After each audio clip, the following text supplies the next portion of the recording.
Hello, everyone, and welcome back to another episode of Taco-Bout It Tuesday. I'm your host, Mahlon. And this is Jamie. And do we have an article for you today? Jamie was kind enough to send this over my way a few days ago, and we've been enjoying it ever since. A lot of things to unpack in this article. So without prolonging it any longer, Jamie, do you want to go ahead and walk us through the article? I do. This article comes from the New York Post. It was posted 4 days ago, and the headline reads, it was under COVID. And just a disclaimer, after I had COVID, I'm pretty sure my phone did hear me say COVID 15 times, and now it's sending me all kinds of stuff about COVID, because this isn't the only article that I've gotten, but I found this one really fascinating, so I shared it with you. The headline reads, Canadian woman battling long COVID applies for assisted suicide, saying it's not a good life. So again, this was 4 days ago. The woman lives in Toronto. Tracey Thompson, age 55, has applied for the country's legal euthanasia program after it became clear that her life with the incurable disease would not improve. First of all, didn't even know that that was even something available for Canadians, to be honest. There's so many things in this article that were just like, what? I've learned a lot, my friends. So, one of the things that she stated is in going through the article is that she really she's not able to do anything. She's in bed a lot. She goes out and walks around the block twice a week. She's not able to work. She was a chef.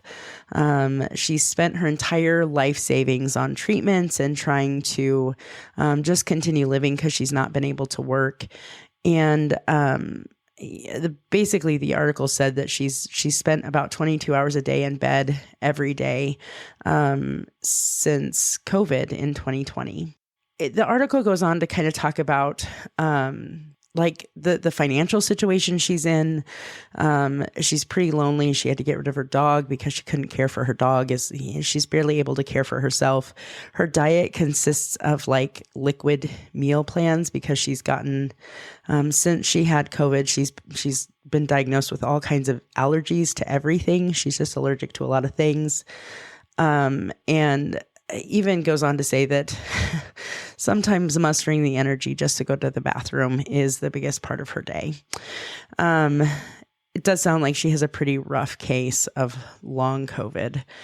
She used to read. She can't really watch TV. The brain fog has kind of gotten to her. So she just doesn't feel like she can even process that information.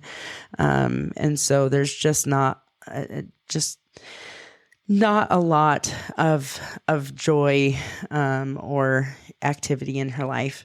Although she does go on to say that she's very happy to be alive. I still enjoy life. Birds chirping, small things like that make up a day are still pleasant to me, and they're still enjoyable. I also enjoy my friends. But just not enough to not want to end your life, I guess. That's where I was kind of like, okay, I was feeling for her. I was going through the article. I mean, I have some things to unpack here at the beginning, but I got all the way to the very bottom in that last statement that you made that she was like, but I still want to live. I'm like, then why sign up for something to end your life? Yeah. That I didn't get. Yeah. Well, and I'm not going to lie, this article unpacked a lot of questions for me about Canada's rules and laws around medically assisted dying. I guess in my worldview, it's always been, just based on what we have here in the United States, that it's terminal illness. And so the headline grabbed me just because of the long COVID. That's not necessarily considered terminal, I don't believe. It's terrible. The effects of, the effects of long COVID are awful. And I know that it has affected a lot of people, but I guess I've never seen anywhere that it's terminal. So that was one of the things I wanted to touch on is, and again, long COVID. I was fortunate enough to get COVID, and a couple weeks later, I was over it and I was done. My wife had COVID. She lost her taste and smell for almost a year, and then it finally came back. And it's still, even today, not 100% of like it used to be. And I would consider that a form of long COVID. And so when I was reading this article too, I was like, man, this lady has had COVID and then she's lost her ability to live her life. She can't eat. She has no energy. I mean, she can't even listen to music because the brain fog is so severe that she can't process the music that she's trying to listen to. She's in bed 22 hours a day. Like, to me, I've never heard a case like this for long COVID. I've never heard people to be this severe or have so many other illnesses that come on from COVID.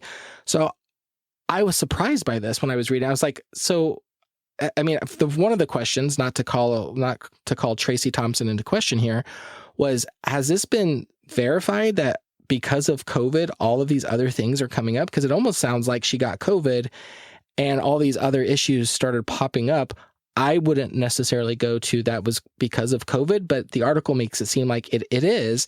But I have never heard this severity before in anybody, in any case. Yeah, I have read several articles, not just recently because of my recent bout with COVID, but I have read several articles about long COVID and the long haulers, I think is what they're calling it. And I think it's a varying degree for every person, but there have been some pretty severe documented cases of long-term effects after COVID, the fatigue and really inability to function as they had before. So I don't think that Tracey is alone. I'm positive there is a subset of people that have had COVID that have really suffered since then. Thankfully, I don't think that that's the majority. I think the majority of us kind of get through it and treat it like a bad flu and move on. But there is a small subset of people that are experiencing some really hefty long-term side effects, I guess, of the disease. Yeah. So it's so interesting because when I read this, I was, she mentioned she couldn't get out of bed for, 22 hours of the day. Is that because she has no energy? And this is me wondering because the article doesn't say it, but it makes me think, is that because she has no energy? Is that because her muscles won't work? Like, has paralysis kind of set in a little bit? It just makes me think from, before COVID, she had a totally normal life. She was, had a career as a professional chef. So she was able to move. She was able-bodied then. And then to read this, to say you're in bed 22 hours, I mean, that's a long time. I'm trying to think, even when I have severe cases of flu or even had COVID, I don't think I could say I stayed in bed for 22 hours at a time even then. So that's pretty severe to be able to do that. You know what I'm saying? Like that's really major. Well, and that's not just over the course of a weekend. That's been for a long time now. Well, 3 years, because it was just released. The article was released 4 days ago. So, 2020, if she got COVID in 2020, that's pretty, of course, those initial strains were completely unknown too. We hadn't experienced those things yet, and that might be part of it. But my goodness, I do know this last round that I had with COVID, I wasn't in bed 22 hours a day, but I was probably in bed 18 hours a day easily. It really just wiped me out too.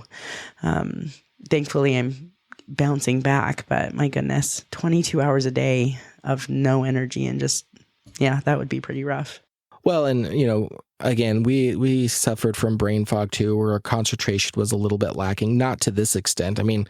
I so loved listening to my podcasts and stuff. So I'm trying to relate here. The one thing I will say, and I'm just going to call the elephant in the room, because I think for me, and I'm going to speak for me only, when you hear cases like this, because my case wasn't that severe, was never to this point, and like I stated earlier, I haven't heard of these types of cases before, like to this severity. There's always this air of, is this person faking? Is this person just seeking attention or not wanting to work anymore? Whatever those examples are. But I will say what I really liked about this article is when I read it, it doesn't have that ring of this is someone who's trying to, and I'm using air quotes, scam the system or trying to get out of not working, because she hits on a lot of things that she loved doing that she wants to go back and do. And she kind of mentions the whole financial aspect of it. And so there's a level of concern there. There's a thing of, hey, I want to get back to my lifestyle and I can't. And this whole article, I know we've kind of focused a lot on the COVID part of it, but I just wanted to state that because I'm sure people that are listening to us may think, well, this person's obviously either milking it, making it up, whatever. I would encourage you to read the article because as the article is written, I don't get that sense from this. I feel like this is a person who's legitimately suffering through something. And can I sit here and say it's 100% related to COVID? No, but I'm not the medical professionals. And I do find it a little bit weird that COVID could do all of these things in one individual. But to me, at the end of the day, it doesn't really matter because this person's suffering. Like whatever she has, COVID related or not, and let's just assume that it is COVID related, it has completely wrecked her entire life and she's not able to do anything. Her finances are drained. So like, I think she said she's living on pennies a day is what it said. Yeah, I mean, yeah. It's terrible. Yeah. It's kind of I guess I appreciate you pointing out that, it doesn't seem like she's faking it. I guess I don't assume that ever, but it's, I guess what's sad is that, I don't know. Is she on disability? Like, is she able to access disability services because of the long COVID? Is that something that Canada recognizes as a debilitating thing? Is she getting support? Is she getting some financial assistance because of that? That's pennies a day. She could be getting assistance, I guess. I've learned so much about Canada. Yeah, me too. And the one that I just want to dive right in, and I know we can't because we don't have enough time, is their whole medical assisted in dying, I guess, procedure or policy that they have, which is what Tracey Thompson has asked for. So I didn't know that Canada even had this program in place, and to learn that somebody has applied for that. I mean, it's so severe and it's gotten so bad for her that she still enjoys things about her life, even in the current condition. But financially, she's like, I can't continue. So I want to try to take advantage of my country's assisted death program. And I think that's where my mouth hit the floor. I was like, holy smokes. First of all, didn't even know Canada had it. Second of all, why would somebody want to do that from COVID? I mean, it's just, I don't know. It boggles my mind. Well, and it opens up so many questions for me as far as, what is that? And, again, looking at it from a lens here in America, where my understanding of, doctor-assisted death is considered like for terminal patients. I have a lot more questions that I want to ask about that topic. And so it makes me want to dig in and learn more. Me too. So you know what we should do, Jamie, because we don't have enough time here. Why don't we take a couple days and let's dive in and do some research? And why don't we have an in-depth conversation about this in our normal Thursday episode on Roundtable Mindset? So are you saying to be continued? We'll deep dive into this process in Canada. It's called M.A.I.D. I do know that much. M.A.I.D. Medical Assistance in Death, right? M.A.I.D. Yeah, something like that. It's really weird. And yeah, I mean, when I read this article, the whole living with what she's going through and, she's attributing it to COVID. Again, we've touched on that. I mean, her quality of life is so poor now to what it used to be. But I have a hard time for myself personally to cross that threshold to say, okay, now I'm ready to go ahead and end everything. And the clincher for me is that last paragraph in the article, which says, no, I still enjoy like the birds chirping, I think it said, or I kind of take this as the simple things in life she still enjoys. And so when you can find joy in those types of things, I wouldn't be ready to sign myself up to let it all end. But it opened the door because I didn't even know that existed. And I want to know more about what does Canada offer? Does other countries offer it? I know, what is it, way back in the 90s? Dr. Kevorkian, was that the big story that was around here? And I know that was a real big discussion. Yeah. And so, I haven't thought about that topic for a while. I think our one Halloween episode where your author friend, Mary. Yep. Mary Beck. She has Mary Beck, she has a story, or she's an author, and she's writing a story that touches on assisted suicide or assisted death. And to me, I was like, oh, other than that time, I haven't thought about it forever. And then this article brings it right to the center. And it's like, but what does that mean? Because I can't imagine that you can just sign yourself up for this program and get accepted. Like, I want to know, what are the requirements? What is the prerequisites? To your point, does it have to be a terminal disease in order for you to even be considered? Because I would say that this individual doesn't even fall underneath that. So it just makes my mind start wanting to dive in and go, I want to know more about this, because I can't understand in this article how somebody jumps from even all of the horrible things that she's mentioned to, I'm ready to end it, sign me up. Well, and I think the other interesting thing for me is how, like, it's not really a hot topic in, like, here right now. Sorry, you can hear Cooper in the background. He wants to join the conversation too, apparently. But it's not really. He has lots to say. He has lots to say. Apparently. But it's not really a hot topic here, but it is a hot topic in Canada right now, because they've really got some changes. That's the one thing I did in my little bit of wraparound reading and research for this article. It is a hot topic in Canada right now because their laws and stuff are changing. So I think that'll be a great topic to dive into. I think we should do that. So stay tuned. Yeah, so our first crossover event, so we'll go ahead and, I'm looking at the time, and our, 15, 20 minutes is kind of wrapping to an end anyway. So without us continuing to speculate, Jamie, let's go ahead and we'll close out our Talk About It Tuesday. Again, as usual, we'll put the link to the article that we're reading in their show notes, so you can read it and kind of follow along and see what we're talking about and come up with your own conclusions. And then let's do it. So our Thursday episode of Roundtable Mindset will take this topic of assisted suicide, and I think you called it M.A.I.D, medical assistance in dying, I think is what they call it. Yep. And we'll do a deep dive, and we'll go through a lot more content. So sounds good. All right. Well, thanks for joining us, and I hope you join us again on Thursday so we can deep dive this topic and so many others, because that's what we do, right?